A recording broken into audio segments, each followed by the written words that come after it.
ਅੱਜ 8 ਨਵੰਬਰ ਤੇ ਦਿਨ ਐਤਵਾਰ ਦਾ ਹੈ ਤੇ ਮੇਰੇ ਵੱਲੋਂ ਸਾਰਿਆਂ ਨੂੰ ਪਿਆਰ ਭਰੀ ਸਤਿ ਸ੍ਰੀ ਅਕਾਲ।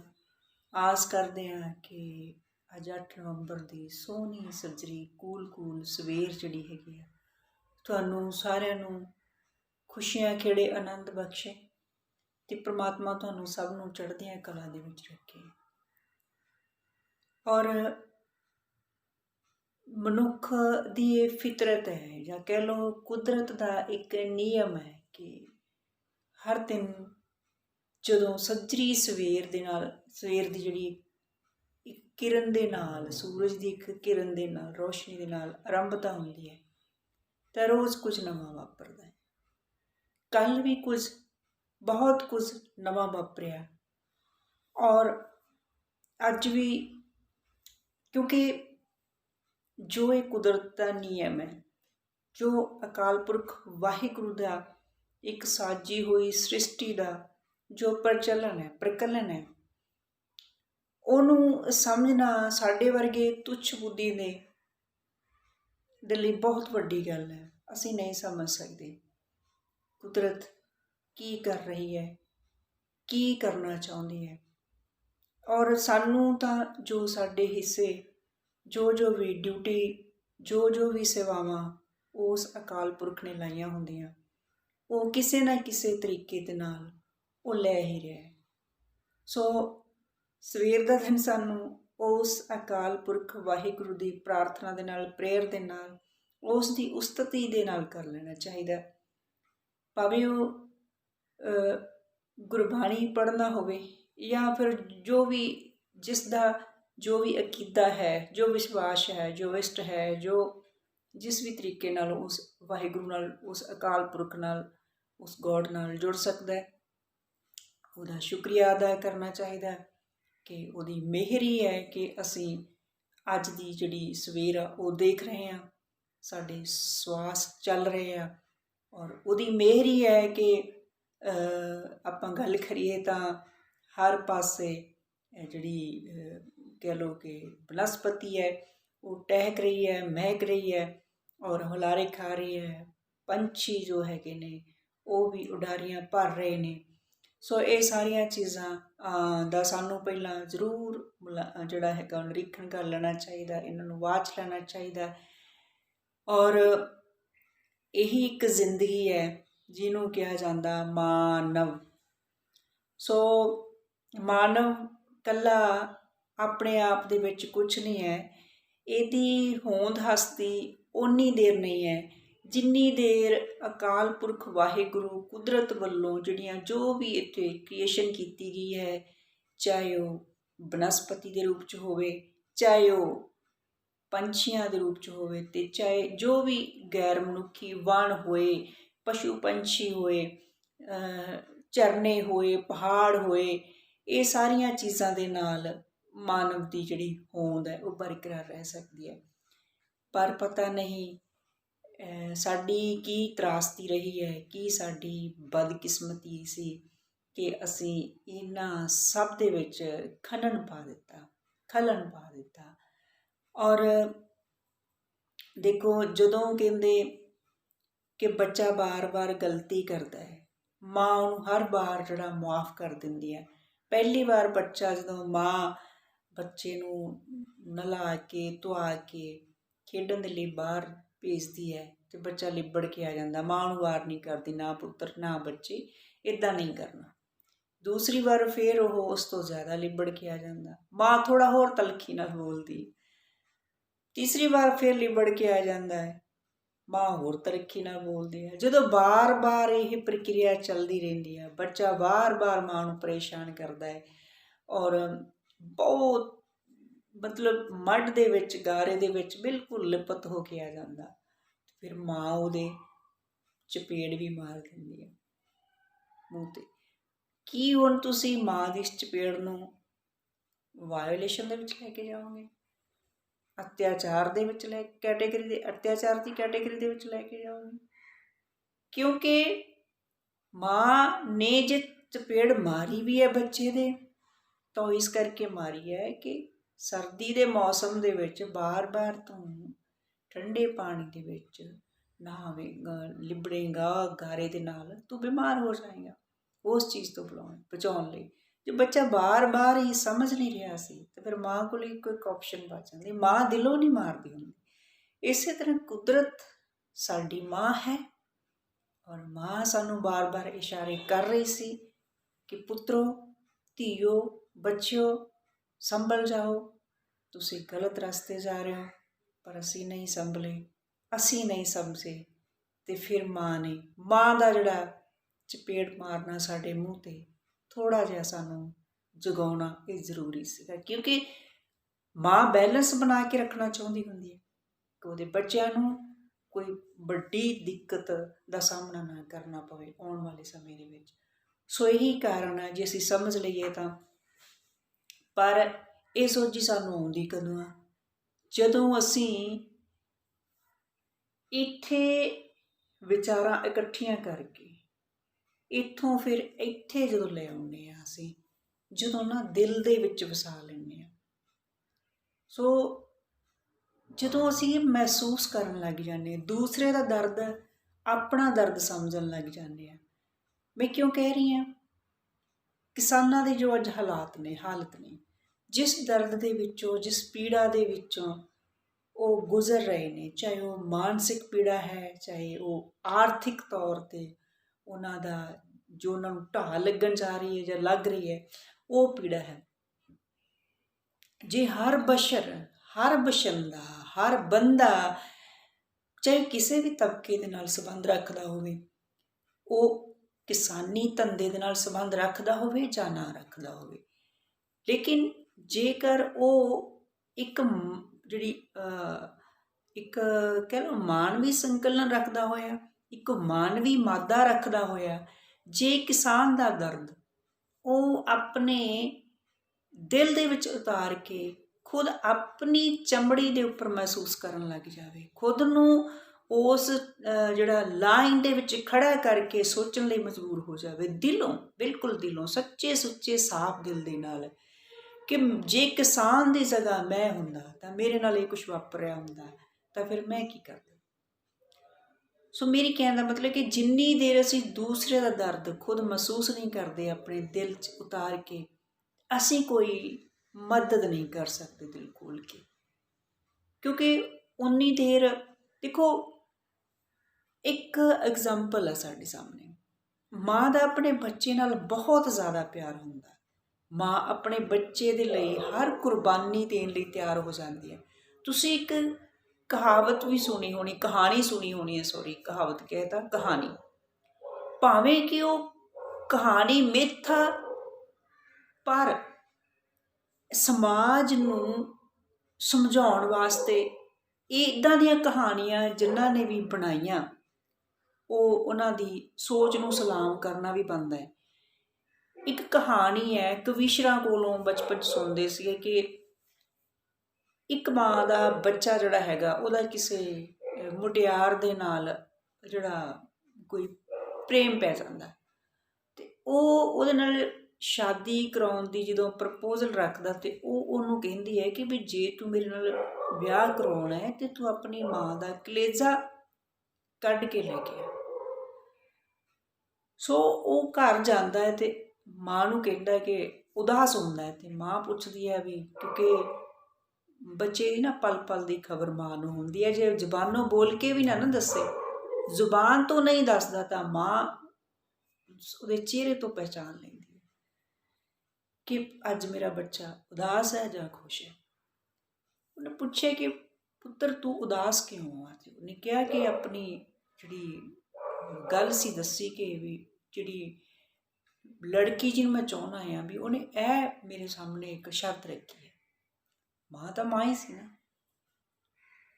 ਮਾਂ ਨੇ ਕਿਹਾ ਵੀ ਪੁੱਤਰ ਜੇ ਤੇਰਾ ਘਰ ਵਸਦਾ ਹੈ ਅਤੇ ਜੇ ਤੂੰ ਇਸ ਦੇ ਵਿੱਚ ਖੁਸ਼ ਆ ਅਤੇ ਮੈਨੂੰ ਕੋਈ ਇਤਰਾਜ਼ ਨਹੀਂ, ਤੂੰ ਮੇਰਾ ਕਲੇਜਾ ਕੱਢ ਕੇ ਲਿਜਾ ਸਕਦਾ। ਉਹਨੇ ਛੁਰੀ ਚੁੱਕੀ, ਮਾਂ ਦਾ ਕਲੇਜਾ ਕੱਢਿਆ, ਤੁਰ ਪਿਆ। ਰਸਤੇ 'ਚ ਠੇਡਾ ਵੱਜਾ, ਡਿੱਗ ਪਿਆ ਅਤੇ ਮਾਂ ਦਾ ਕਲੇਜਾ ਵੀ ਬੋਲਦਾ, ਕਹਿੰਦਾ ਪੁੱਤ ਕਿਧਰੇ ਸੱਟ ਤਾਂ ਨਹੀਂ ਲੱਗੀ ਤੇਰੀ? ਬਾਕੀ ਅਗਲੀ ਕਹਾਣੀ ਤੁਹਾਨੂੰ ਸਭ ਨੂੰ ਪਤਾ ਹੈ ਕਿ ਕਹਾਣੀ ਦਾ ਅਗਲਾ ਪਾਰਟ ਕਿ ਜਦੋਂ ਜਾਂਦਾ ਹੈ ਤੇ ਉਹ ਜਵਾਬ ਦੇ ਦਿੰਦੀ ਕਿ ਜੇ ਤੂੰ ਮਾਂ ਦਾ ਨਹੀਂ ਬਣਿਆ ਤੇ ਫਿਰ ਤੂੰ ਮੇਰਾ ਕਿੱਥੋਂ ਬਣੇਗਾ। ਕਹਾਣੀ ਜਿਸਨੇ ਲਿਖੀ ਆ ਉਹ ਇਹ ਵੀ ਉੱਥੇ ਦਰਸਾ ਸਕਦਾ ਸੀਗਾ ਕਿ ਜਦੋਂ ਉਸ ਲੜਕੀ ਨੇ ਉਹਨੂੰ ਸ਼ਰਤ ਰੱਖੀ ਲੜਕੇ ਦੇ ਸਾਹਮਣੇ ਕਿ ਤੂੰ ਮਾਂ ਦਾ ਕਲੇਜਾ ਕੱਢ ਕੇ ਲਿਆਵੇਂਗਾ ਤਾਂ ਮੈਂ ਤਾਂ ਤੇਰੇ ਨਾਲ ਵਿਆਹ ਕਰਵਾਵਾਂਗੀ, ਤਾਂ ਉਹ ਕਹਿ ਸਕਦਾ ਸੀਗਾ ਵੀ ਮੈਂ ਤੈਨੂੰ ਹੀ ਛੱਡਿਆ, ਐਡਾ ਅਪਰਾਧ ਨਹੀਂ ਮੈਂ ਕਰ ਸਕਦਾ। ਪਰ ਜੇ ਇਸ ਮੋੜ 'ਤੇ ਲਿਆ ਕੇ ਕਹਾਣੀ ਦਾ ਐਂਡ ਕਰਦਾ ਤਾਂ ਸ਼ਾਇਦ ਜੋ ਗੱਲ ਉਹ ਸਮਾਜ ਨੂੰ ਸਮਝਾਉਣਾ ਚਾਹੁੰਦਾ ਸੀਗਾ, ਜੋ ਮਾਂ ਦੀ ਮਮਤਾ ਨੂੰ ਉਹ ਬਿਆਨ ਕਰਨਾ ਚਾਹੁੰਦਾ ਸੀ ਸਮਾਜ ਦੇ ਸਾਹਮਣੇ, ਉਹ ਕਰ ਨਹੀਂ ਸੀ ਸਕਦਾ।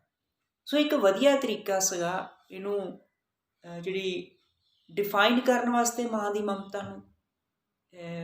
ਬਹੁਤ ਵਧੀਆ ਸੋਚ ਦੇ ਵਿੱਚੋਂ ਕਹਾਣੀ ਨਿਕਲ ਕੇ ਆਈ ਹੈ। ਮੈਂ ਤਾਂ ਸਲੂਟ ਕਰਦੀ ਇਹੋ ਜਿਹੀ ਕਹਾਣੀਕਾਰ ਨੂੰ, ਕਿਉਂਕਿ ਸਮਾਜ ਨੂੰ ਜਦੋਂ ਸੇਧ ਦੇਣੀ ਹੋਵੇ ਨਾ ਤੇ ਫਿਰ ਭਾਵੇਂ ਉਦੋਂ ਸਾਨੂੰ ਕੋਈ ਮਿੱਥ ਕਹਾਣੀ ਹੀ ਲਿਖਣੀ ਪਵੇ ਕਹਾਣੀਕਾਰਾਂ ਨੂੰ, ਜਿਹਦੇ ਵਿੱਚ ਸਮਾਜ ਦੇ ਭਲੇ ਦੀ ਕੋਈ ਗੱਲ ਹੋਵੇ, ਕਿਸੇ ਐਸੀ ਚੀਜ਼ ਨੂੰ ਅਸੀਂ ਬਿਆਨ ਕਰ ਸਕੀਏ ਕਿ ਜਿਹਨੂੰ ਸਮਝਾ ਸਕੀਏ ਕਿ ਜਿਹਨੂੰ ਸਮਝਾਉਣਾ ਬੜਾ ਔਖਾ ਹੋਵੇ ਸਿੱਧੇ ਸ਼ਬਦਾਂ ਦੇ ਵਿੱਚ। ਸੋ ਉਹਨੇ ਡਿਫਾਈਨ ਕਰਨ ਦੀ ਕੋਸ਼ਿਸ਼ ਕੀਤੀ ਕਿ ਮਾਂ ਕਿਸ ਹੱਦ ਤੱਕ ਆਪਣੇ ਬੱਚੇ ਲਈ ਕੁਰਬਾਨੀ ਦੇ ਸਕਦੀ ਹੈ। ਪਰ ਅੱਜ ਕਿੱਡੀ ਤਰਾਸਦੀ ਹੈ ਨੌਜਵਾਨੋਂ ਕਿ ਅੱਜ ਸਾਡੀਆਂ ਮਾਵਾਂ, ਬਜ਼ੁਰਗ ਮਾਵਾਂ, ਬਾਪ ਦੀ ਵੀ ਗੱਲ ਕਰਾਂਗੇ ਆਪਾਂ, ਉਹ ਬਿਰਧ ਆਸ਼ਰਮਾਂ ਦੇ ਵਿੱਚ, ਓਲਡ ਏਜ ਹੋਮਸ ਦੇ ਵਿੱਚ ਰੁਲ ਰਹੀਆਂ ਨੇ, ਰੋ ਰਹੀਆਂ ਨੇ, ਉਹਨਾਂ ਦੀਆਂ ਅੱਖਾਂ ਤਰਸ ਰਹੀਆਂ ਨੇ ਆਪਣੇ ਬੱਚਿਆਂ ਨੂੰ ਦੇਖਣ ਵਾਸਤੇ। ਮਾਵਾਂ ਸਾਰੀ ਉਮਰ ਬੱਚਿਆਂ ਨੂੰ ਪਾਲਦੀਆਂ ਜ਼ਿੰਦਗੀ ਦੇ ਅਖੀਰਲੇ ਪੜਾਅ 'ਤੇ ਉਹਨਾਂ ਦੀ ਇੱਕ ਖੁਆਇਸ਼ ਹੁੰਦੀ ਹੈ ਕਿ ਉਹ ਆਪਣੇ ਪੁੱਤਰਾਂ ਦੇ, ਆਪਣੇ ਬੱਚਿਆਂ ਦੇ, ਆਪਣੀ ਧੀਆਂ ਦੇ ਹੱਥਾਂ ਦੇ ਵਿੱਚ ਆਖਰੀ ਸਵਾਸ ਜਿਹੜਾ ਉਹ ਲੈਣ। ਪਰ ਕਿੱਡੀ ਬਦਕਿਸਮਤੀ ਆ ਉਹਨਾਂ ਬੱਚਿਆਂ ਦੀ ਜਿਹੜੇ ਆਪਣੀਆਂ ਮਾਵਾਂ ਦੀ ਕਦਰ ਨਹੀਂ ਕਰਦੇ, ਮਾਂ ਦੇ ਦੁੱਧ ਦਾ ਮੁੱਲ ਉਹ ਨਹੀਂ ਸਮਝ ਸਕਦੇ, ਨਹੀਂ ਤਾਰ ਸਕਦੇ। ਪਿਤਾ ਦਾ ਵੀ ਰੋਲ ਕੋਈ ਘੱਟ ਨਹੀਂ ਹੁੰਦਾ। ਸੋ ਨਿੱਕੀਆਂ ਨਿੱਕੀਆਂ ਚੀਜ਼ਾਂ 'ਤੇ ਅਸੀਂ ਮਾਂ ਬਾਪ ਦੇ ਨਾਲ ਬਹੁਤ ਵੱਡੇ ਕਲੇਸ਼ ਵਿੱਢ ਕੇ ਬੈਠ ਜਾਂਦੇ ਹਾਂ। ਕਿੰਨੇ ਬੇਕਿਰਕ ਹੋ ਕੇ ਸਾਡੇ ਨੌਜਵਾਨ ਅੱਜ ਆਪਣੇ ਮਾਂ ਬਾਪ ਨੂੰ ਓਲਡ ਏਜ ਹੋਮਾਂ ਦੇ ਰਸਤੇ ਦਿਖਾ ਰਹੇ ਨੇ। ਇਹ ਤਰਾਸਦੀ ਹੈ। ਤਰਾਸਦੀ ਉਹਨਾਂ ਬਜ਼ੁਰਗਾਂ ਦੀ ਨਹੀਂ, ਤਰਾਸਦੀ ਉਹਨਾਂ ਨੌਜਵਾਨਾਂ ਦੀ ਹੈ ਜਿਹੜੇ ਆਪਣੇ ਘਰ ਤੋਂ ਰੱਬ ਨੂੰ ਬਾਹਰ ਕੱਢ ਰਹੇ ਨੇ ਅਤੇ ਫਿਰ ਗੁਰਦੁਆਰੇ, ਮੰਦਰਾਂ, ਮਸੀਤਾਂ ਦੇ ਵਿੱਚ ਉਸੇ ਰੱਬ ਨੂੰ ਲੱਭਣ ਜਾਂਦੇ ਨੇ। ਸੋ ਕਿੱਡਾ ਇੱਕ ਦੇਖੋ ਅਜ਼ਬ ਗਜ਼ਬ ਜਿਹੜਾ ਨਜ਼ਾਰਾ ਜਿਹਾ ਬਣਿਆ ਹੋਇਆ। ਭਾਈ ਜੇ ਤੁਸੀਂ ਰੱਬ ਨੂੰ ਘਰੋਂ ਕੱਢ ਕੇ ਅਤੇ ਫਿਰ ਮੰਦਰਾਂ ਮਸਜਿਦਾਂ ਦੇ ਵਿੱਚ ਰੱਬ ਨੂੰ ਲੱਭਣ ਜਾਓਗੇ, ਨਹੀਂ ਮਿਲਣਾ, ਕਿਉਂਕਿ ਉਹਨੇ ਤਾਂ ਆਪਣਾ ਬਦਲ ਜਿਹੜਾ ਸੀਗਾ, ਆਪਣਾ ਜਿਹੜਾ ਕਹਿ ਲਓ ਫੇਰ ਬਦਲ ਸੀਗਾ, ਆਪਣਾ ਰੂਪ ਸੀ, ਉਹ ਜਿਹੜਾ ਮਾਂ ਨੂੰ ਬਣਾ ਦਿੱਤਾ। ਕਿ ਕਿਹਾ ਜਾਂਦਾ ਨਾ ਕਿ ਇੱਕ ਰੂਸੀ ਰਾਈਟਰ ਨੇ ਲਿਖਿਆ ਕਿ ਜਦੋਂ ਰੱਬ ਹਰ ਜਗ੍ਹਾ ਨਹੀਂ ਸੀ ਪਹੁੰਚ ਸਕਦਾ ਤਾਂ ਫਿਰ ਉਹਨੇ ਮਾਂ ਬਣਾ ਦਿੱਤੀ। ਸੋ ਮਾਂ ਦਾ ਰੁਤਬਾ ਬੜਾ ਉੱਚਾ ਹੈ ਅਤੇ ਇਹ ਧਰਤੀ ਵੀ ਸਾਡੀ ਮਾਂ ਹੈ। ਉਹ ਇਸ ਕਰਕੇ ਮਾਂ ਹੈ ਕਿ ਆਪਣੀ ਛਾਤੀ ਦੇ ਉੱਤੇ ਡੂੰਘੇ ਹਲ ਦੇ ਫੱਟ ਖਾ ਕੇ ਸਾਡੇ ਲਈ ਅਨਾਜ ਪੈਦਾ ਕਰਦੀ ਹੈ। ਅਸੀਂ ਜਿਸ ਤਰ੍ਹਾਂ ਜਨਮ ਦੇਣ ਵਾਲੀ ਮਾਂ ਦੀ ਅਸੀਂ ਬੇਕਦਰੀ ਕੀਤੀ, ਉਸ ਤੋਂ 10 ਗੁਣਾ ਅਸੀਂ ਧਰਤੀ ਮਾਂ ਦੀ ਬੇਕਦਰੀ ਕੀਤੀ। ਬੇਕਦਰੀ ਨਹੀਂ ਕੀਤੀ, ਅਸੀਂ ਇਹਦਾ ਬਲਾਤਕਾਰ ਹੀ ਕਰ ਦਿੱਤਾ। ਇਸ ਹੱਦ ਤੱਕ ਅਸੀਂ ਇਨਸਾਨ, ਮਾਨਵ ਪੁੱਤ ਜਿਹੜੇ ਹੈਗੇ ਆ ਇਸ ਕੁਦਰਤ ਦੇ, ਉਹ ਇਸ ਕਦਰ ਤੱਕ ਗਿਰ ਗਏ। ਪਾਣੀ ਦੀ ਗੱਲ ਕਰੀਏ ਤਾਂ ਵੇਖੋ ਇਸੇ ਦੀ ਛਾਤੀ ਦੇ ਉੱਪਰ, ਜਿਸ ਤਰ੍ਹਾਂ ਮਾਂ ਦੀ ਛਾਤੀ 'ਚੋਂ ਦੁੱਧ ਚੁੰਘ ਕੇ ਬੱਚਾ ਸਾਲ, 1.5 ਸਾਲ ਤਾਕਤ ਪ੍ਰਾਪਤ ਕਰਦਾ ਹੈ, ਇਸੇ ਤਰ੍ਹਾਂ ਮਨੁੱਖ ਜਦੋਂ ਪੈਦਾ ਹੁੰਦਾ ਉਹਨੂੰ ਸਾਰੀਆਂ ਚੀਜ਼ਾਂ ਦੀ ਲੋੜ ਹੁੰਦੀ ਜੀਣ ਦੇ ਲਈ। ਅਨਾਜ ਦੀ ਲੋੜ ਹੁੰਦੀ, ਖਾਦ ਖੁਰਾਕ ਦੀ ਲੋੜ ਹੁੰਦੀ, ਪਾਣੀ ਤਾਂ ਹੈ ਹੀ ਜੀਵਨ ਨਾ, ਕਿਉਂਕਿ ਗੁਰਬਾਣੀ ਨੇ ਵੀ ਕਿਹਾ ਪਹਿਲਾ ਪਾਣੀ ਜੀਓ ਉਹ ਜਿਤ ਹਰਿਆ ਸਭ। ਸੋ ਪਾਣੀ ਤਾਂ ਜੀਵਨ ਹੈ, ਇਹਦੇ ਤੋਂ ਬਿਨਾਂ ਤਾਂ ਅਸੀਂ ਇੱਕ ਪਲ ਵੀ ਨਹੀਂ ਚੱਲ ਸਕਦੇ। ਕੋਈ ਚੱਲ ਸਕਦਾ ਤਾਂ ਮੈਨੂੰ ਦੱਸੋ। ਜਦੋਂ ਪਿਆਸ ਲੱਗੀ ਹੋਵੇ ਅਤੇ ਅਸੀਂ ਪਾਣੀ ਲਈ ਕਿੰਨੇ ਵਿਆਕੁਲ ਹੋ ਜਾਂਦੇ ਹਾਂ। ਉਹ ਪਾਣੀ ਕਿੱਥੇ? ਸਾਡੀ ਧਰਤੀ ਮਾਂ ਦੀ ਛਾਤੀ 'ਤੇ ਵਹਿੰਦਾ, ਦਰਿਆਵਾਂ ਦੇ ਰੂਪ ਦੇ ਵਿੱਚ। ਜਿਵੇਂ ਮਾਂ ਦੀ ਛਾਤੀ 'ਤੇ ਦੁੱਧ ਵਗਦਾ, ਸਾਡੀ ਧਰਤੀ ਮਾਂ ਦੀ ਛਾਤੀ 'ਚੋਂ ਪਾਣੀ ਵਗਦਾ ਸਾਡੇ ਪਾਲਣ ਲਈ, ਸਾਨੂੰ ਜੀਵਨ ਦਾਨ ਦੇ ਲਈ। ਹਰ ਚੀਜ਼ ਸਾਨੂੰ ਮੁਹੱਈਆ ਕਰਵਾਈ, ਸਾਡੀ ਵਧੀਆ ਇੱਕ ਸਮੂਥ ਲਾਈਫ ਦੇ ਲਈ ਸਾਨੂੰ ਹਰ ਕੁਦਰਤ ਨੇ ਹਰ ਉਹ ਚੀਜ਼ ਮੁਹੱਈਆ ਕਰਾਈ ਜਿਹੜੀ ਸਾਡੀ ਲਾਈਫ ਦੇ ਲਈ ਜ਼ਰੂਰੀ ਸੀ। ਪਰ ਅਸੀਂ ਉਹਨਾਂ ਸਾਰਿਆਂ ਨੂੰ ਸਿੱਕੇ ਟੰਗ ਕੇ, ਹਾਸ਼ੀਏ 'ਤੇ ਤੱਕ ਕੇ, ਅਸੀਂ ਗੈਰ ਕੁਦਰਤੀ ਚੀਜ਼ਾਂ ਜਿਹੜੀਆਂ ਪ੍ਰੋਡਕਟ ਜਿਹੜੇ ਸੀਗੇ ਉਹ ਧੜਾ ਧੜ ਤਿਆਰ ਕਰ ਲਏ। ਇਹਦੇ ਪਿੱਛੇ ਵੀ ਇੱਕ ਬੜੀ ਸੋਚੀ ਸਮਝੀ ਅਤੇ ਡੂੰਘੀ ਚਾਲ ਸੀ ਜਿਹੜੀ ਆਮ ਵਿਅਕਤੀਆਂ ਦੀ ਸਮਝ ਤੋਂ ਕਿਤੇ ਬਾਹਰ ਦੀ ਸੀ, ਪਰੇ ਦੀ ਸੀ। ਸਮਝ ਨਹੀਂ ਆਉਣ ਵਾਲੀਆਂ ਇਹ ਚੀਜ਼ਾਂ। ਅਤੇ ਸਮਝ ਕਦੋਂ ਆਉਣਗੀਆਂ? ਜਦੋਂ ਅਸੀਂ ਖੁਦ ਦੇ ਨਾਲ ਬੈਠ ਕੇ ਸੰਵਾਦ ਰਚਾਉਂਦੇ ਹਾਂ ਕਿ ਜੇ ਮੈਂ ਪੌਣ ਪਾਣੀ ਦੇ ਨਾਲ ਖਿਲਵਾੜ ਕੀਤਾ, ਜੇ ਮੈਂ ਜਿਹੜੀ ਕੁਦਰਤ ਦੀ ਅਵੱਗਿਆ ਕੀਤੀ ਔਰ ਮੈਂ ਅਮਾਨਵੀ ਸੋਚ ਲੈ ਕੇ ਚੱਲਿਆ, ਮੈਂ ਉਹਨੂੰ ਸਮਝਣ ਦੀ ਕੋਸ਼ਿਸ਼ ਨਹੀਂ ਕੀਤੀ, ਅਤੇ ਫਿਰ ਉਹਦੇ ਮੈਨੂੰ ਕਿੰਨੇ ਘਾਟੇ ਹੋਏ ਅਤੇ ਕਿੰਨਾ ਕੁ ਲਾਭ ਹੋਇਆ। ਜਦੋਂ ਅਸੀਂ ਇਹ ਅਨਾਲਿਸਿਸ ਕਰਾਂਗੇ ਬੈਠ ਕੇ ਆਪਣੇ ਆਪ ਨਾਲ, ਕਿਤੇ ਨਾ ਕਿਤੇ ਸਾਨੂੰ ਕੋਈ ਸਲਿਊਸ਼ਨ ਵੀ ਜ਼ਰੂਰ ਮਿਲਦਾ। ਸੋ ਕਹਿਣ ਦਾ ਭਾਵ ਹੈ ਕਿ ਸਾਨੂੰ ਸਮਾਂ ਰਹਿੰਦੇ ਇਹ ਚੀਜ਼ਾਂ ਵਿਚਾਰਨੀਆਂ ਪੈਣਗੀਆਂ। ਸਾਨੂੰ ਸੱਥਾਂ ਦੇ ਵਿੱਚ ਬੈਠ ਕੇ, ਸਾਨੂੰ ਛੋਟੀਆਂ ਛੋਟੀਆਂ ਜਿਹੜੀਆਂ ਆਪਣੀਆਂ ਹੈਗੀਆਂ ਸਭਾ ਸੁਸਾਇਟੀਆਂ ਬਣਾ ਕੇ, ਟੇਬਲ ਟਾਕਸ ਦੇ ਉੱਪਰ ਬੈਠ ਕੇ, ਜਿੱਥੇ ਜਿੱਥੇ ਵੀ ਸਾਨੂੰ ਕੋਈ ਚਾਰ ਅਸੀਂ ਭੈਣ ਭਰਾ ਜੁੜਦੇ ਹਾਂ, ਸਾਨੂੰ ਇਹ ਚੀਜ਼ਾਂ ਵਿਚਾਰਨੀਆਂ ਪੈਣਗੀਆਂ ਕਿ ਅਸੀਂ ਕੁਦਰਤ ਨਾਲੋਂ ਟੁੱਟ ਕੇ, ਕੁਦਰਤ ਦਾ ਘਾਣ ਕਰਕੇ, ਕੁਦਰਤ ਦਾ ਅਪਮਾਨ ਕਰਕੇ ਹੁਣ ਤੱਕ ਕੀ ਖੱਟਿਆ ਅਤੇ ਕੀ ਗਵਾਇਆ। ਮੇਰੇ ਖਿਆਲ ਨਾਲ ਸਾਡੇ ਸਾਹਮਣੇ ਇੱਕੋ ਹੀ ਨੁਕਤਾ ਆਏਗਾ ਕਿ ਅਸੀਂ ਖੱਟਿਆ ਕੁਝ ਨਹੀਂ, ਅਸੀਂ ਗਵਾਇਆ ਹੀ ਗਵਾਇਆ। ਕੁਝ ਵੀ ਨਹੀਂ ਖੱਟਿਆ ਅਤੇ ਗਵਾਇਆ ਬਹੁਤ ਕੁਝ ਹੈ। ਦੇਖੋ ਨਾ, ਅਸੀਂ ਆਪਣੇ ਹੀ ਸਰੀਰ ਨੂੰ ਜਿਹੜਾ ਭਿਆਨਕ ਬਿਮਾਰੀਆਂ ਦੀ ਗ੍ਰਿਫਤ ਦੇ ਵਿੱਚ ਦੇ ਦਿੱਤਾ। ਆਏ ਦਿਨ ਨਵੀਆਂ ਬਿਮਾਰੀਆਂ। ਇਹ ਵੀ ਇੱਕ ਵੱਡਾ ਕਾਰਨ ਸੀ ਕਿ ਅਸੀਂ ਕੁਦਰਤ ਦੇ ਨਾਲੋਂ ਟੁੱਟੇ ਅਤੇ ਅਸੀਂ ਆਏ ਦਿਨ ਬਿਮਾਰੀਆਂ ਦੀ ਗ੍ਰਿਫਤ ਦੇ ਵਿੱਚ ਗਏ। ਕਿਉਂਕਿ ਜੋ ਸਾਨੂੰ ਚਾਹੀਦਾ ਸੀਗਾ ਸਾਡੀ ਬਾਡੀ ਦੇ ਲਈ, ਸਾਡੇ ਸਰੀਰ ਨੂੰ ਚਲਾਉਣ ਦੇ ਲਈ, ਉਹ ਸਾਨੂੰ ਕੁਦਰਤ ਨੇ ਦਿੱਤਾ ਹੋਇਆ ਸੀ ਬਨਸਪਤੀ ਦੇ ਰੂਪ ਦੇ ਵਿੱਚ। ਸਾਨੂੰ ਜਿਹੜੀ ਵਧੀਆ ਸ਼ੁੱਧ ਆਕਸੀਜਨ ਹਵਾ ਉਹਦੇ ਰੂਪ ਦੇ ਵਿੱਚ, ਪਰ ਅਸੀਂ ਉਹਨੂੰ ਸੰਭਾਲ ਨਹੀਂ ਪਾਏ। ਪਾਣੀ ਦੇ ਰੂਪ ਦੇ ਵਿੱਚ ਅਸੀਂ ਉਹਨੂੰ ਸੰਭਾਲ ਨਹੀਂ ਪਾਏ। ਅਸੀਂ ਜਿਹੜੀ ਜ਼ਿੰਦਗੀ ਦੇ ਤਿੰਨੋਂ ਸਰੋਤ ਸੀਗੇ, ਹਵਾ, ਪਾਣੀ ਅਤੇ ਮਿੱਟੀ, ਇਹਨੂੰ ਅਸੀਂ ਇੰਨਾ ਕੁ ਪਲੀਤ ਕਰ ਦਿੱਤਾ ਕਿ ਖੁਦ ਦਾ ਹੀ ਦੁਸ਼ਮਣ ਬਣ ਬੈਠੇ ਅਸੀਂ, ਖੁਦ ਦੇ ਦੁਸ਼ਮਣ। ਅਤੇ ਜੋ ਵਿਅਕਤੀ ਆਪਣੇ ਆਪ ਦਾ ਦੁਸ਼ਮਣ ਹੋਵੇ, ਫਾਰ ਐਗਜ਼ਾਮਪਲ ਇੱਕ ਬੰਦਾ, ਉਹ ਆਪਣੇ ਸਰੀਰ 'ਤੇ ਘਾਹ ਲਾਈ ਜਾਵੇ, ਆਪਣੇ ਹੀ ਸਰੀਰ ਘਾਵ ਲਾਈ ਜਾਵੇ, ਜ਼ਖਮੀ ਕਰੀ ਜਾਵੇ, ਅਤੇ ਉਹਨੂੰ ਰੋਕਣ ਵਾਲਾ ਕੌਣ ਹੈ? ਸੋ ਜੇ ਉਹ ਛੁਰੀ ਦੇ ਨਾਲ ਆਪਣੇ ਸਰੀਰ ਨੂੰ ਪੱਛ ਰਿਹਾ ਹੈ ਅਤੇ ਉਹਦਾ ਨੁਕਸਾਨ ਕਿਹਨੂੰ ਹੋਣਾ? ਕੀ ਉਹਨੂੰ ਤੁਸੀਂ ਉਹਦਾ ਆਪਣਾ ਹੀ ਮਿੱਤਰ ਮੰਨੋਗੇ? ਨਹੀਂ ਨਾ, ਉਹ ਖੁਦ ਦਾ ਹੀ ਦੁਸ਼ਮਣ ਸਾਬਤ ਹੋ ਗਿਆ ਨਾ। ਅਜਿਹਾ ਕੁਝ ਹੀ ਅਸੀਂ ਕੀਤਾ, ਅਸੀਂ ਆਪਣੇ ਦੁਸ਼ਮਣ ਆਪ ਬਣ ਬੈਠੇ।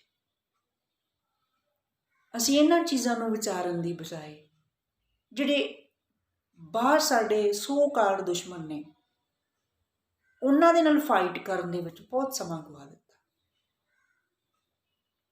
ਸਮਝ ਹੀ ਨਹੀਂ ਸਕੇ ਕਿ ਸਾਡਾ ਮਕਸਦ ਕੀ ਸੀਗਾ, ਸਾਡਾ ਪਰਪਸ ਕੀ ਸੀਗਾ ਇਸ ਧਰਤੀ 'ਤੇ ਆਉਣ ਦਾ। ਅਤੇ ਜਦੋਂ ਸਾਨੂੰ ਸੋਝੀ ਆਉਂਦੀ ਹੈ, ਉਦੋਂ ਸਮਾਂ ਬਹੁਤ ਦੂਰ ਜਾ ਚੁੱਕਾ ਹੁੰਦਾ, ਸਭ ਕੁਝ ਹੱਥ 'ਚੋਂ ਨਿਕਲ ਚੁੱਕਾ ਹੁੰਦਾ ਔਰ ਸਮਾਂ ਵਿਹਾ ਚੁੱਕਾ ਹੁੰਦਾ ਹੈ। ਅਤੇ ਵਿਹਾਏ ਹੋਏ ਸਮੇਂ ਦੇ ਵਿੱਚ ਵਿਆਹ ਕਾਬਲ ਹੀ ਨਹੀਂ ਹੁੰਦੇ। ਸੋ ਮੈਂ ਜਿਹੜੀ ਗੱਲ ਕਰ ਲੱਗੀ ਸੀ ਕਿ ਕਿਸਾਨੀ ਘੋਲ ਦੀ, ਇਤਿਹਾਸ ਗਵਾਹ ਹੈ ਕਿ ਜਦੋਂ ਅਪਰਾਧ ਬਹੁਤ ਵੱਧ ਗਏ, ਹਕੂਮਤਾਂ ਦੇ ਸਮੇਂ ਦੇ ਹਾਕਮਾਂ ਦੇ ਜ਼ੁਲਮ ਬਹੁਤ ਵੱਧ ਗਏ, ਗੈਰ ਮਨੁੱਖੀ ਹੋ ਗਏ, ਉਹ ਚੰਡਾਲ ਦਾ ਰੂਪ ਧਾਰਨ ਕਰ ਚੁੱਕੇ ਸੀ। ਕਿਉਂਕਿ ਗੁਰਬਾਣੀ ਦੇ ਵਿੱਚ ਜੇ ਭਾਈ ਗੁਰਦਾਸ ਜੀ ਦੀ ਵਾਰ ਪੜ੍ਹੀਏ ਤਾਂ ਕਹਿੰਦੇ, ਕਲ ਕਾਤੀ ਰਾਜੀ ਕਸਾਈ ਧਰਮ ਪੰਖ ਘਰ ਉੱਡ ਰਿਹਾ, ਕੂੜ ਅਮਾਵਸ ਸੱਚ ਚੰਦਰਮਾ ਦੀਸੇ ਨਾਹੀ ਕਹਿ ਚੜਿਆ ਅੰਧੇਰੇ ਰਾਹ ਨ ਕੋਈ, ਵਿੱਚ ਹਉਮੈ ਕਰ ਦੁਖ ਰੋਈ ਕਹੋ ਨਾਨਕ ਕਿਨ ਬਿਦ ਗੁਰ। ਇਹ ਪਹਿਲੇ ਪਾਤਸ਼ਾਹ ਗੁਰੂ ਨਾਨਕ ਸਾਹਿਬ ਦੇ ਆਗਮਨ ਦੇ ਵੇਲੇ ਜੋ ਦ੍ਰਿਸ਼ ਪੇਸ਼ ਕੀਤਾ ਇਹਨਾਂ ਨੇ ਭਾਈ ਗੁਰਦਾਸ ਜੀ ਨੇ, ਉਹ ਸਾਬਤ ਕਰਦਾ ਹੈ ਕਿ ਸਮੇਂ ਦੇ ਹਾਕਮ ਜਿਹੜੇ ਸੀ, ਹਕੂਮਤਾਂ ਜਿਹੜੀਆਂ ਸੀ, ਕਿਸ ਕਦਰ ਕਸਾਈਆਂ, ਕਸਾਈ ਕਹਿ ਦੇਣਾ ਕੋਈ ਛੋਟੀ ਮੋਟੀ ਗੱਲ ਨਹੀਂ।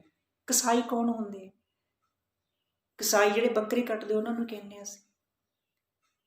ਤੇ ਐਡੀ ਵੱਡੀ ਗੱਲ ਭਾਈ ਸਾਹਿਬ ਨੇ ਕਹੀ ਕਿ ਰਾਜੇ ਕਸਾਈ ਧਰਮ ਪੰਖ ਕਰ ਉੱਡ ਰਿਹਾ। ਕਸਾਈ ਕਹਿ ਦੇਣਾ ਕੋਈ ਛੋਟੀ ਮੋਟੀ, ਇਹਦੇ ਪਿੱਛੇ ਤਰਕ ਦੇਖੋ ਤੁਸੀਂ, ਕਸਾਈ ਕਿਉਂ ਕਿਹਾ? ਕਹਿਣ ਲਈ ਮਜਬੂਰ ਕਰ ਦਿੱਤਾ, ਉਕਸਾ ਦਿੱਤਾ ਉਸ ਵੇਲੇ ਦੇ ਰਾਜਿਆਂ ਨੇ। ਇਹਦਾ ਮਤਲਬ ਕਿ ਵਾਕਈ ਉਹ ਏਡੇ ਜ਼ਾਲਮ ਸੀ ਕਿ ਗੁਰਬਾਣੀ ਨੂੰ ਉਹਨਾਂ ਨੂੰ ਕਸਾਈ ਕਹਿਣਾ ਪਿਆ। ਰਾਜੇ ਕਸਾਈ ਧਰਮ ਪੰਖ ਕਰ ਉੱਡ ਰਿਹਾ। ਰਾਜੇ ਤੇ ਕਸਾਈਆਂ ਵਾਲਾ ਕੰਮ ਕਰ ਰਹੇ ਸੀ, ਧਰਮ ਨਾਂ ਦੀ ਕੋਈ ਚੀਜ਼ ਨਹੀਂ ਸੀ।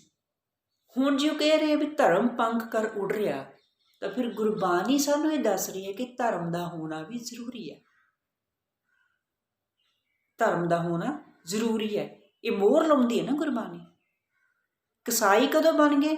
ਉਹ ਕਹਿੰਦੇ ਵੀ ਜਦੋਂ ਧਰਮ ਰਿਹਾ ਹੀ ਨਹੀਂ, ਖੰਭ ਲਾ ਕੇ ਉੱਡ ਗਿਆ, ਫਿਰ ਪਿੱਛੇ ਕੀ ਰਹਿ ਗਿਆ? ਕਸਾਈ ਪੁਣਾ। ਗੱਲ ਕਿੱਥੇ ਆ ਕੇ ਵਿਗੜਦੀ ਹੈ ਕਿ ਅਸੀਂ ਧਰਮ ਨੂੰ ਸਮਝ ਨਹੀਂ ਸਕੇ। ਸਾਨੂੰ ਧਰਮ ਦੀ ਜਿਹੜੀ ਧਰਮ ਨੂੰ ਐਕਸਪਲੇਨ ਹੀ ਨਹੀਂ ਕਰਨਾ ਹੈ। ਤੇ ਭਾਈ ਸਾਹਿਬ ਕੀ ਕਹਿ ਰਹੇ ਨੇ? ਕਸਾਈ ਬਣ ਗਏ ਜਦੋਂ ਧਰਮ ਉੱਡ ਗਿਆ, ਜਾਂ ਕਸਾਈ ਬਣਿਆ ਤੋਂ ਧਰਮ ਰਿਹਾ ਨਹੀਂ, ਤੇ ਜਾਂ ਇਹ ਕਹਿ ਲਓ ਕਿ ਧਰਮ ਨਹੀਂ ਰਿਹਾ ਤਾਂ ਫਿਰ ਕਸਾਈ ਬਣ ਗਏ। ਦੋਨੋਂ ਇੱਕ ਸਿੱਕੇ ਦੇ ਪਹਿਲੂ ਨੇ, ਦੋਨਾਂ ਨੂੰ ਅਸੀਂ ਵੱਖ ਨਹੀਂ ਕਰ ਸਕਦੇ। ਕਿਸੇ ਵੀ ਤਰੀਕੇ ਨਾਲ ਲੈ ਲਓ, ਜਾਂ ਗਲਾਸ ਅੱਧਾ ਭਰਿਆ ਤੇ ਜਾਂ ਗਲਾਸ ਅੱਧਾ ਖਾਲੀ ਆ, ਚੀਜ਼ ਤਾਂ ਇੱਕੋ ਹੀ ਹੈ ਨਾ। ਗਲਾਸ ਦੇ ਵਿੱਚ ਪਾਣੀ ਦੀ ਮਾਤਰਾ ਵੱਧ ਘੱਟ ਨਹੀਂ ਹੈ, ਸਾਡੇ ਸ਼ਬਦਾਂ ਦਾ ਹੇਰ ਫੇਰ ਹੈ। ਅੱਧਾ ਭਰਿਆ ਗਲਾਸ ਜਾਂ ਗਲਾਸ ਅੱਧਾ ਖਾਲੀ। ਇਸੇ ਤਰ੍ਹਾਂ ਵੀ ਜਾਂ ਧਰਮ ਦੀ ਧਰਮ ਜਿਹੜਾ ਸੀਗਾ ਉਹ ਛੱਡਿਆ ਤੇ ਫਿਰ ਉਹ ਕਸਾਈ ਬਣ ਗਏ, ਤੇ ਜਾਂ ਜਦੋਂ ਕਸਾਈ ਬਣ ਗਏ ਤੇ ਫਿਰ ਧਰਮ ਨਾਂ ਦੀ ਕੋਈ ਚੀਜ਼ ਉੱਥੇ ਰਹੀ ਨਹੀਂ। ਦੋ ਚੀਜ਼ਾਂ ਇੱਕ ਚੀਜ਼। ਹੁਣ ਕੀ ਅਸੀਂ ਸਮਝਦੇ ਹਾਂ ਕਿ ਜੇ ਕਿੰਨੀ ਦਲੇਰੀ ਦੇ ਨਾਲ ਉਹ ਇਹ ਗੱਲ ਕਹਿ ਗਏ ਕਿ ਰਾਜੇ ਕਸਾਈ, ਅੱਜ ਨਹੀਂ ਅਸੀਂ ਕਹਿ ਸਕਦੇ। ਸੋ ਕੀ ਅਸੀਂ ਇਹ ਮੰਨ ਲਈਏ ਕਿ ਅੱਜ ਦੀਆਂ ਹਕੂਮਤਾਂ ਜਿਹੜੀਆਂ ਹੈਗੀਆਂ ਨੇ ਉਹ ਇੰਨੀਆਂ ਕੁ ਮਾਨਵੀ ਕਦਰਾਂ ਕੀਮਤਾਂ ਦੇ ਨਾਲ ਪਰਿਪੂਰਨ ਹੋ ਚੁੱਕੀਆਂ ਨੇ ਕਿ ਉਹ ਪਰਜਾ ਦੇ ਹੱਕ ਹਕੂਕ ਨੂੰ ਮੂਹਰੇ ਰੱਖ ਕੇ ਚੱਲ ਰਹੀਆਂ ਨੇ? ਕੀ ਅਸੀਂ ਇਹ ਮੰਨ ਲਈਏ?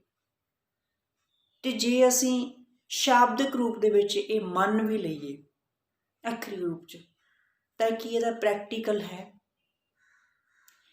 ਅੱਖਰੀ ਰੂਪ ਜਾਂ ਸ਼ਾਬਦਿਕ ਰੂਪ ਦੇ ਵਿੱਚ ਮੈਂ ਇਸ ਕਰਕੇ ਕਿਹਾ ਹੈ ਕਿ ਮਨੁੱਖੀ ਹੱਕਾਂ ਦੇ ਲਈ, ਹਿਊਮਨ ਰਾਈਟਸ ਦੇ ਲਈ ਬਹੁਤ ਕਾਨੂੰਨ ਬਣੇ ਹੋਏ ਨੇ, ਕਨਸਟੀਟਿਊਸ਼ਨ ਲਿਖਿਆ ਗਿਆ ਹੈ। ਪਰ ਦੇਖਣਾ ਇਹ ਹੋਵੇਗਾ ਕਿ ਜਿਨ੍ਹਾਂ ਹੱਕਾਂ ਦੀ, ਜਿਨ੍ਹਾਂ ਮਾਨਵੀ ਕਦਰਾਂ ਕੀਮਤਾਂ ਦੀ ਗੱਲ ਉਸ ਵਿੱਚ ਦਰਜ ਹੈ, ਕੀ ਸਾਡੀਆਂ ਹਕੂਮਤਾਂ ਸਾਡੇ ਉਹਨਾਂ ਮੂਲ ਰਾਈਟ ਜਿਹੜੇ ਬੇਸਿਕ ਰਾਈਟਸ ਹੈਗੇ ਨੇ ਮਨੁੱਖੀ ਅਧਿਕਾਰ ਨੇ ਉਹਨਾਂ ਦਾ ਖਿਆਲ ਰੱਖ ਰਹੀਆਂ ਨੇ? ਕੀ ਸਾਨੂੰ ਉਹ ਮਿਲ ਰਹੇ ਨੇ? ਜੇ ਨਹੀਂ ਮਿਲ ਰਹੇ ਤਾਂ ਫਿਰ ਕੀ ਅਸੀਂ ਇਹ ਗੱਲ ਕਹਿ ਸਕਦੇ ਹਾਂ ਕਿ ਭਾਈ ਸਾਹਿਬ ਵਾਂਗੂ ਕਿ ਸਾਡੀਆਂ ਸਰਕਾਰਾਂ ਉਹ ਹੋ ਗਈਆਂ? ਜੋ ਮੈਂ ਨਹੀਂ ਕਹਿ ਰਹੀ, ਜੋ ਗੁਰਬਾਣੀ ਕਹਿ ਰਹੀ ਹੈ, ਰਾਜੇ ਕਸਾਈ ਗੁਰਬਾਣੀ ਕਹਿ ਰਹੀ ਹੈ ਨਾ। ਸਾਡੀ ਹਿੰਮਤ ਕਿੱਥੇ ਕਿ ਅਸੀਂ ਇਹ ਗੱਲ ਕਹਿ ਰਹੀਏ? ਫਿਰ ਅਸੀਂ ਇਹੀ ਕਹਿ ਸਕਦੇ ਹਾਂ। ਕਹਿਣ ਦਾ ਭਾਵ ਕਿ ਮੈਂ ਇਸ ਕਰਕੇ ਇਹਨਾਂ ਚੀਜ਼ਾਂ ਨੂੰ ਜੋੜ ਰਹੀ ਹਾਂ, ਪਿਛਲਾ ਇਤਿਹਾਸ ਜੋੜ ਕੇ ਨਾਲ ਇਹਦਾ ਆਪਾਂ ਕੰਪੈਰੀਜ਼ਨ ਕਰ ਰਹੇ ਹਾਂ। 200-250 ਸਾਲ ਲੱਗ ਗਏ ਸਾਨੂੰ ਮਾਨਵੀ ਕਦਰਾਂ ਕੀਮਤਾਂ, ਗੁਰੂ ਨਾਨਕ ਸਾਹਿਬ ਤੋਂ ਲੈ ਕੇ ਮਾਨਵੀ ਕਦਰਾਂ ਕੀਮਤਾਂ ਜਿਹੜੀਆਂ ਸੀਗੀਆਂ ਉਹਨਾਂ ਨੂੰ ਉਜਾਗਰ ਕਰਨ 'ਤੇ, ਜਾਂ ਉਹਨਾਂ ਨੂੰ ਕਿਸ ਤਰੀਕੇ ਦੇ ਨਾਲ ਇੰਪਲੀਮੈਂਟੇਸ਼ਨ ਉਹਨਾਂ ਦਾ ਹੋਣਾ ਚਾਹੀਦਾ, ਇਹ ਆਰੰਭਤਾ ਕਦੋਂ ਹੁੰਦੀ ਹੈ? ਗੁਰੂ ਨਾਨਕ ਸਾਹਿਬ ਦੇ ਨਾਲ, ਜਾਂ ਇਹ ਕਹਿ ਲਓ ਕਿ ਗੁਰਮਤ ਵਿਚਾਰਧਾਰਾ ਦੇ ਨਾਲ। 200-250 ਸਾਲ ਕਿਵੇਂ ਲੱਗ ਜਾਂਦੇ ਨੇ ਕਿ ਗੁਰੂ ਗੋਬਿੰਦ ਸਿੰਘ ਨੇ ਜਦੋਂ ਆਣ ਕੇ ਖਾਲਸਾ ਪੰਥ ਦੀ ਸਾਜਨਾ ਕੀਤੀ ਹੈ। ਖਾਲਸਾ ਦਾ ਮਤਲਬ, ਖਾਲਸਾ ਸ਼ਬਦ ਦਾ ਮਤਲਬ ਵੀ ਤੁਸੀਂ ਭਲੀ ਭਾਂਤੀ ਸਮਝਦੇ ਹੋ। ਹੁਣ ਪੂਰੀ ਦੁਨੀਆ ਨੂੰ ਤੋਂ ਅਸੀਂ ਇਹ ਆਸ ਕਰ ਲਈਏ ਕਿ ਉਹ ਖਾਲਸ ਵਿਚਾਰਾਂ ਦੀ ਹੋਵੇ, ਖਾਲਸ ਬਹਿਣੀ ਦੀ ਹੋਵੇ, ਇੰਪੋਸੀਬਲ ਹੈ। ਪਰ ਇਹ ਕੁਦਰਤ ਦਾ ਬੜਾ ਵੱਡਾ ਇੱਕ ਨਿਯਮ ਹੈ ਕਿ ਖਾਲਸ ਚੀਜ਼ ਹਮੇਸ਼ਾ ਥੋੜੀ ਮਾਤਰਾ 'ਚ ਹੁੰਦੀ ਹੈ, ਥੋੜੀ ਮਾਤਰਾ 'ਚ। ਤੇ ਜਿਹੜੀ ਰੇਅਰ ਮਾਤਰਾ ਦੇ ਵਿੱਚ ਚੀਜ਼ ਹੁੰਦੀ ਹੈ ਨਾ,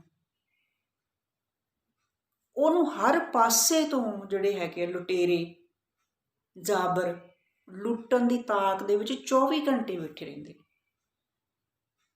ਉਹ ਕਿਸੇ ਵੀ ਰੂਪ ਦੇ ਵਿੱਚ ਹੋਵੇ ਖਾਲਸ ਚੀਜ਼। ਅੱਜ ਪਿਓਰ ਸੋਨੇ ਦੀ ਗੱਲ ਕਰ ਲਓ, ਕਿੰਨਾ ਲੁਕਾ ਕੇ ਰੱਖਣਾ ਪੈਂਦਾ ਸਾਨੂੰ, ਕਿੰਨੇ ਸਾਨੂੰ ਜਿਹੜੇ ਹੈਗੇ ਉਹ ਜਾਲ ਜਾਲਣੇ ਪੈਂਦੇ ਨੇ, ਤਰੱਦਦ ਕਰਨੇ ਪੈਂਦੇ ਵੀ ਕਿਸੇ ਤਰੀਕੇ ਨਾਲ ਜੇ ਸਾਡੇ ਕੋਲ ਕੋਈ ਜੁਐਲਰੀ ਹੈ ਪਿਓਰ ਸੋਨੇ ਦੀ ਤੇ ਉਹਨੂੰ ਕਿਵੇਂ ਬਚਾਉਣਾ। ਇਸੇ ਤਰ੍ਹਾਂ ਖਾਲਸ ਪਿਓਰ ਮਾਨਵੀ ਕਦਰਾਂ ਕੀਮਤਾਂ ਵਾਲੀ ਜਿਹੜੀ ਇੱਕ ਕੌਮ ਹੈ, ਉਹ ਬਹੁਤ ਥੋੜ੍ਹੀ ਹੈ ਗਿਣਤੀ ਦੇ ਵਿੱਚ। ਇਹੀ ਕਾਰਨ ਹੈ ਕਿ ਆਏ ਦਿਨ ਉਸ ਖਾਲਸ ਚੀਜ਼ ਨੂੰ ਕਿਸੇ ਨਾ ਕਿਸੇ ਪਾਸਿਓਂ ਲਟੇਰਿਆਂ ਦੀ ਧਾੜ, ਜਾਬਰਾਂ ਦੀ ਧਾੜ, ਠੱਗਾਂ ਚੋਰਾਂ ਦੀ ਧਾੜ ਕਿਸੇ ਨਾ ਕਿਸੇ ਰੂਪ ਦੇ ਵਿੱਚ ਪਈ ਰਹਿੰਦੀ, ਸੰਨ ਲਾਉਣ ਦੀ ਕੋਸ਼ਿਸ਼ ਦੇ ਵਿੱਚ ਲੱਗੀ ਰਹਿੰਦੀ ਆ। ਤੇ ਜੇ ਉਹ ਆਪਾਂ ਇਹ ਕਹਿ ਦਈਏ ਕਿ ਲੁਟੇਰਿਆਂ ਦੇ ਲੁੱਟਣ ਨਾਲ, ਠੱਗਾਂ ਦੇ ਠੱਗਣ ਨਾਲ, ਚੋਰਾਂ ਦੇ ਚੋਰੀ ਕਰਨ ਲੈਣ ਖਾਲਸ ਚੀਜ਼ ਖਤਮ ਹੋ ਜਾਂਦੀ ਹਮੇਸ਼ਾ ਲਈ, ਇਹ ਵੀ ਪੋਸੀਬਲ ਨਹੀਂ ਹੈਗਾ। ਖਤਮ ਨਹੀਂ ਹੁੰਦੀ, ਕਿਤੇ ਘਟ ਗਈ ਕਦੇ ਵੱਧ ਗਈ, ਪੈਮਾਨਾ ਸੇਮ ਨਹੀਂ ਹੁੰਦਾ। ਪਰ ਇੱਥੇ ਤਾਂ ਜਿਹੜੀ ਖਾਲਸ ਚੀਜ਼, ਜਿਹੜੀ ਦਸਮ ਪਾਤਸ਼ਾਹ ਬਣਾ ਗਏ ਖਾਲਸਾ, ਉਹ ਤਾਂ ਸਪਿਰਿਟੀ ਇੰਨਾ ਉਹਦੇ ਵਿੱਚ ਭਰ ਗਏ ਕਿ ਥੋੜ੍ਹੀ ਹੁੰਦੇ ਹੋਏ ਵੀ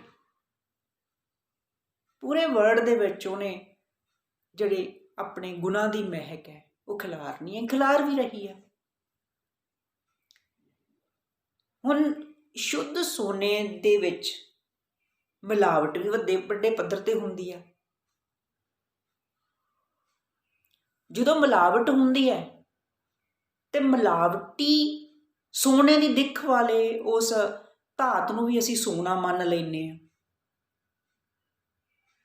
ਹੁਣ ਉਸ ਮਿਲਾਵਟ ਦੇ ਔਗਣਾਂ ਦੇ ਚੱਲਦਿਆਂ ਅਸੀਂ ਸੋਨੇ ਨੂੰ ਤਾਂ ਨਹੀਂ ਨਿੰਦ ਸਕਦੇ। ਇਸੇ ਤਰ੍ਹਾਂ ਖਾਲਸਾ ਕੌਮ,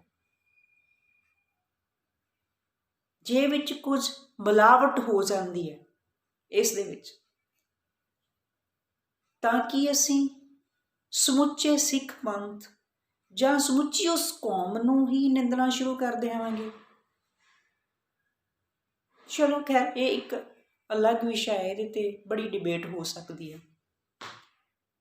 ਸਿਰਫ ਮੇਰਾ ਇੰਨਾ ਕਹਿਣ ਦਾ ਭਾਵ ਸੀ ਕਿ ਇਸ ਤਰੀਕੇ ਨਾਲ ਜਦੋਂ ਅਸੀਂ ਵਿਚਾਰਾਂ ਕਰਾਂਗੇ ਬੈਠ ਕੇ ਵਿਚਾਰਵਾਨਾਂ ਦੇ ਨਾਲ, ਤੇ ਮੈਨੂੰ ਨਹੀਂ ਲੱਗਦਾ ਕਿ ਕਿਸੇ ਚੀਜ਼ ਦਾ ਸਲਿਊਸ਼ਨ ਨਾ ਨਿਕਲੇ। ਅੱਜ ਦੇ ਸੰਦਰਭ ਦੇ ਵਿੱਚ ਅਸੀਂ ਗੱਲ ਕਰੀਏ, ਮੈਂ ਕਿਉਂ ਬਾਰ-ਬਾਰ ਖਾਲਸ ਚੀਜ਼ ਦੀ ਗੱਲ ਕਰ ਰਹੀ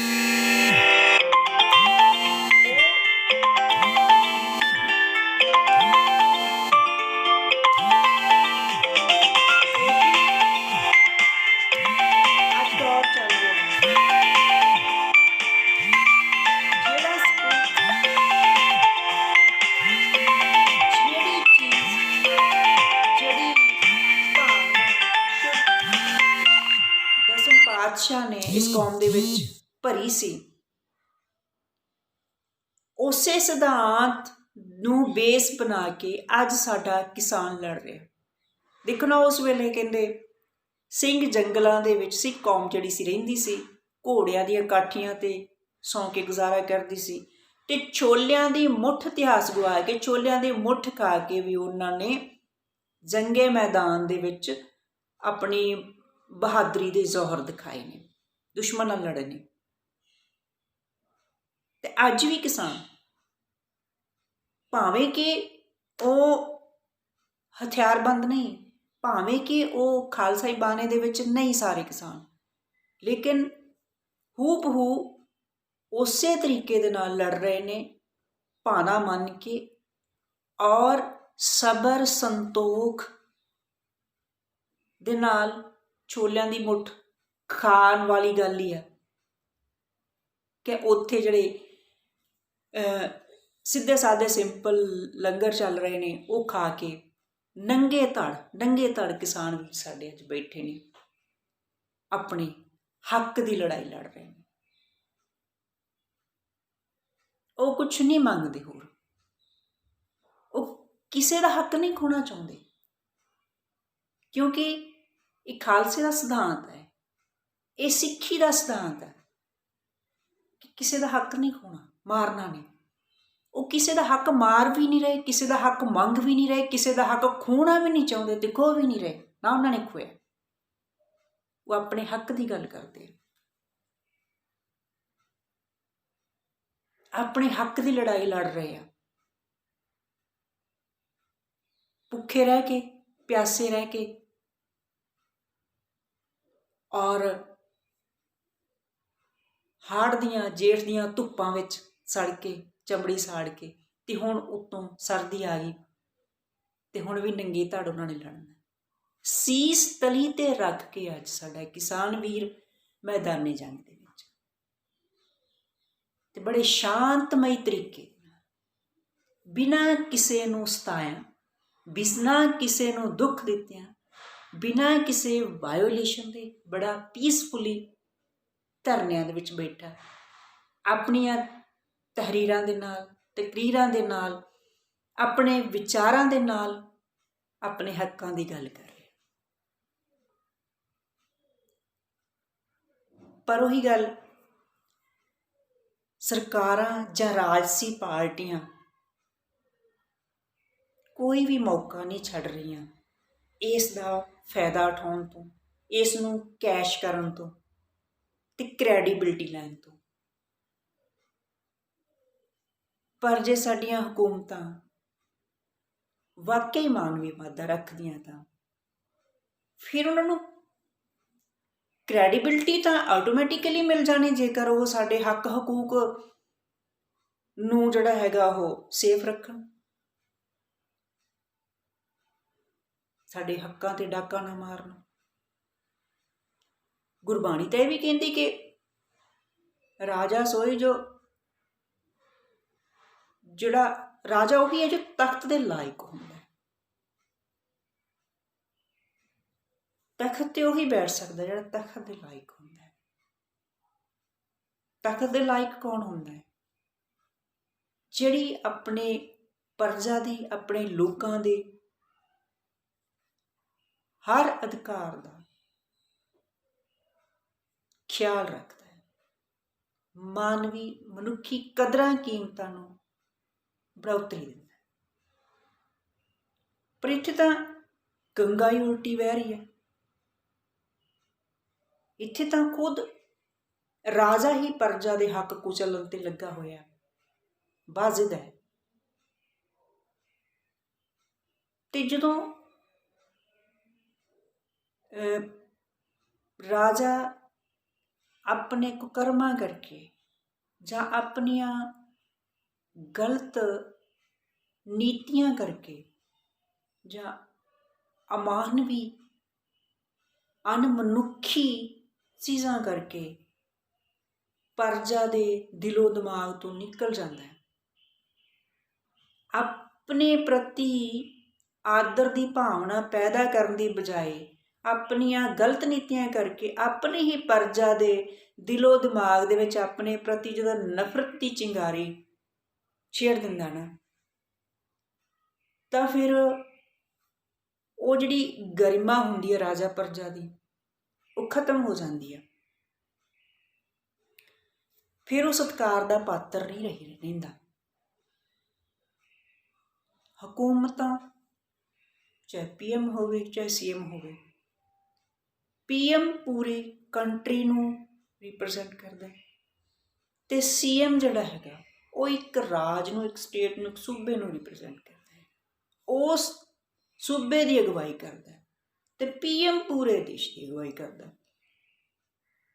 हुण देखो ये पदवियां किन्नियां सत्कारयोग हुंदियां ते अपने निजी मफादां करके अपनियां गलत पॉलिसियां करके मनुखी अधिकारां दी नूं कुचलन करके ये अपनी गरिमा अपनी रिस्पैक्ट प्रजा दे मन दे विचों बिल्कुल ही खत्म कर लैंदियां ने।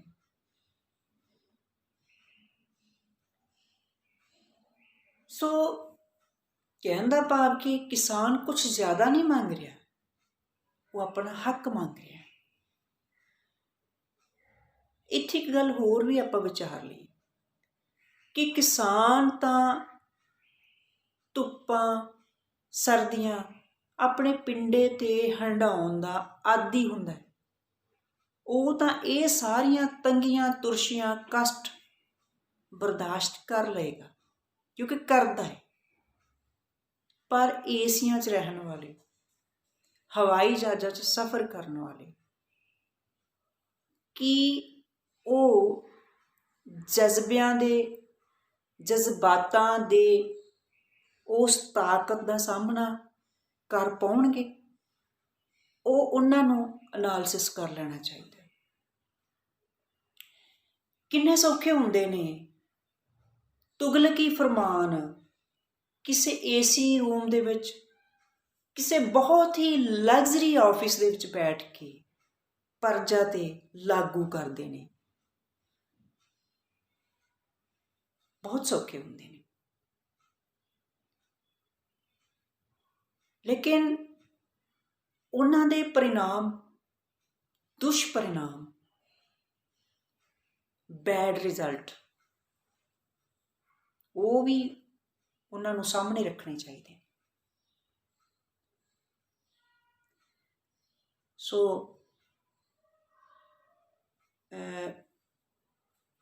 किसान लड़ रहे ने अपने हक की लड़ाई, अपनियां आउण वालियां नस्लां दा भविख सेफ करने दे वास्ते नंगे धड़ लड़ रहे ने, भुखे प्यासे लड़ रहे ने, वो बेरामी दे विच लड़ रहे ने। कि बेरामी दे कहण दा भाव कि हुण जिहड़े प्लेटफॉर्मां ते जिहड़े गड्डी दीयां लाइनां ते खैर हुण तां उत्थों धरने चुके गए, टोल प्लाजियां ते सड़कां ते जिथे जिथे भी वो बैठे ने वो रोड ही है, वो सख्त जगहावां ही ने, उत्थे ही वो बेचारे सौंदे ने।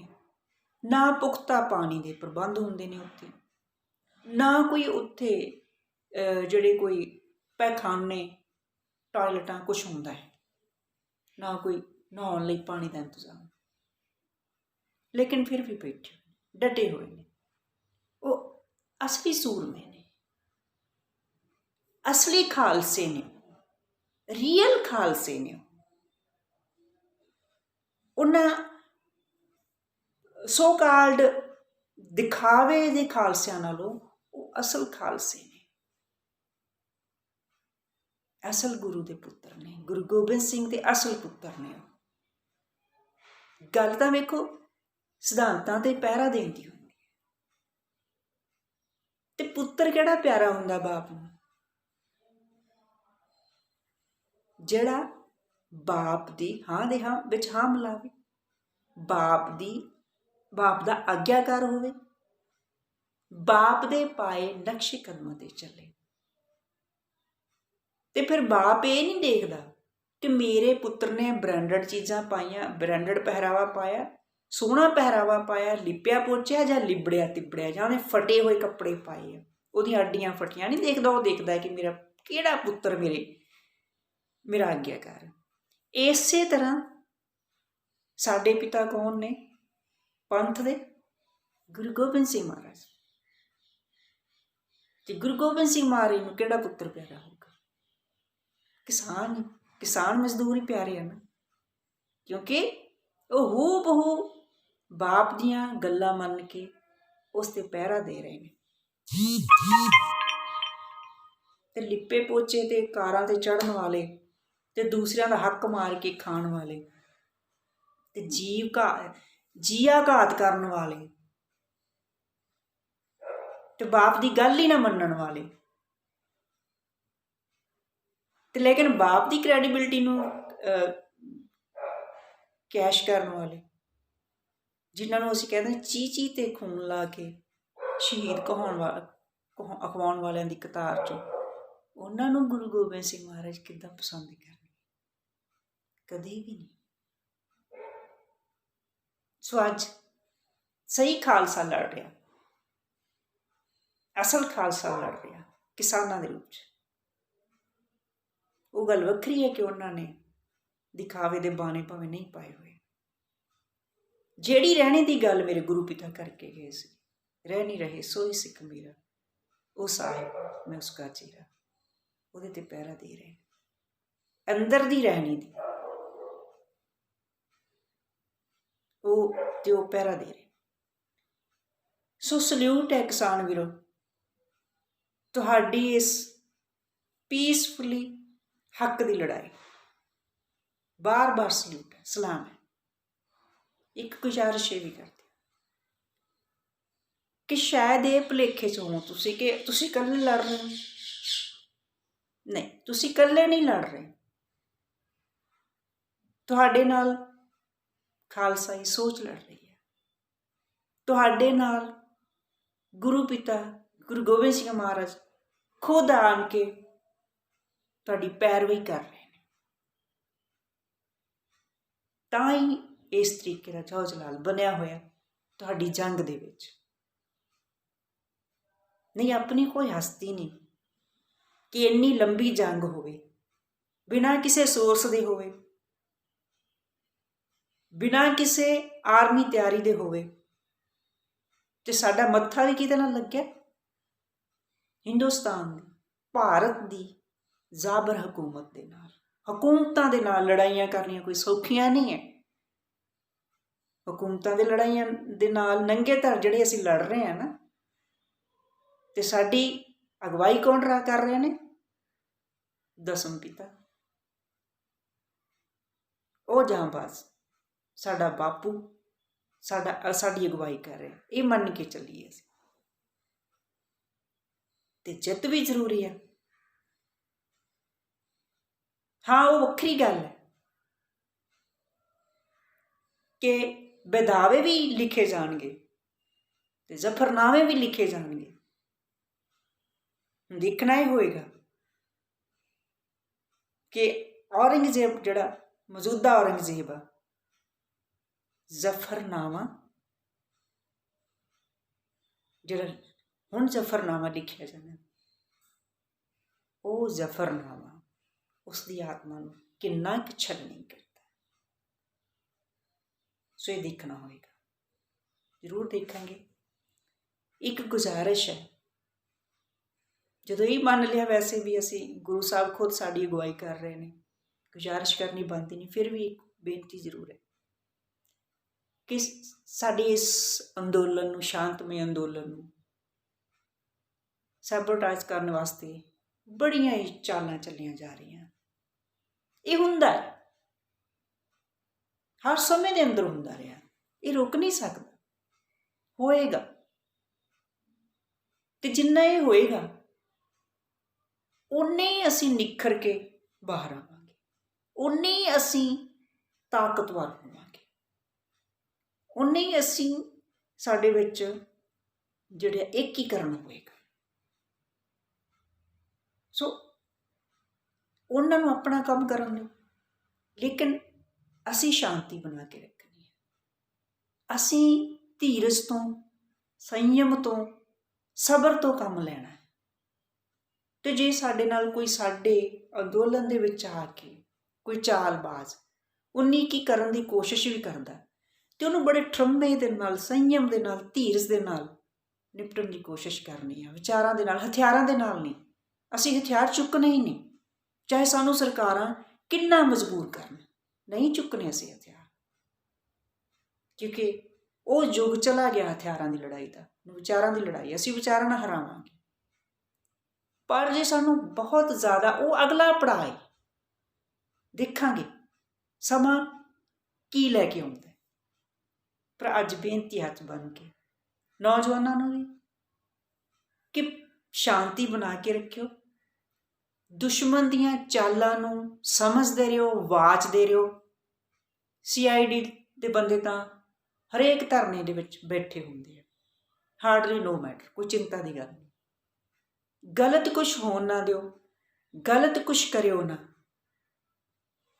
ਸਿਖਰਾਂ 'ਤੇ ਅੰਦੋਲਨ, ਲੜਾਈ ਅਸੀਂ ਜ਼ਰੂਰ ਜਿੱਤਾਂਗੇ, ਕਿਉਂਕਿ ਜਿਸ ਜੰਗ ਦੀ ਅਗਵਾਈ ਖੁਦ ਕਲਗੀਆਂ ਵਾਲਾ ਕਰ ਰਿਹਾ ਹੋਵੇ ਨਾ, ਮਰਦ ਅਗੰਬੜਾ ਕਰ ਰਿਹਾ ਹੋਵੇ ਨਾ, ਉਹ ਜੰਗਾਂ ਕਦੇ ਹਾਰਦੇ ਨਹੀਂ, ਉਹ ਜੰਗਾਂ ਹਮੇਸ਼ਾ ਜਿੱਤੀਆਂ।